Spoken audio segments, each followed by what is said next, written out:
High, আমি বর্ষিতা। কেমন আছো তোমরা সবাই?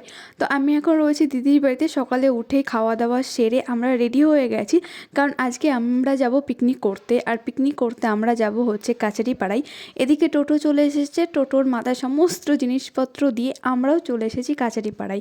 যেদিনকে গিয়েছিলাম সেদিনকে ভীষণ কুয়াশা, তার সাথে ভীষণ ঠান্ডা ছিল। তার উপরে তো নদীর পাড়, আরোই ঠান্ডা ছিল। আর এদিকে আমরা ঘুরে বেড়াচ্ছিলাম। আর আমাদের গ্রুপের মধ্যে আর যেসব মেম্বারগুলো ছিল তারা গিয়েছিল পদ্মার ধারে মাছ ধরতে। আমি আগে কখনো মাছ ধরা দেখিনি, তাই আমি তো ছুটে গিয়েছিলাম মাছ ধরা দেখতে। আর হ্যাঁ, আমি মাছ মোটেও ধরিনি, ওই ছিপটা নিয়েই একটা মাছ উঠেছিল, সেটা নিয়ে একটু ক্যাচ মারছিলাম আর কি।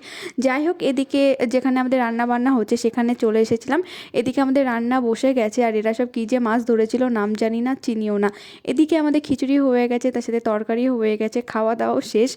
আর এখানে না বেশ সুন্দর নৌকা রাইড হয়, সেটাই করলাম। তোমাদের সাথে দেখা হচ্ছে পরের ভিডিওতে। বাই।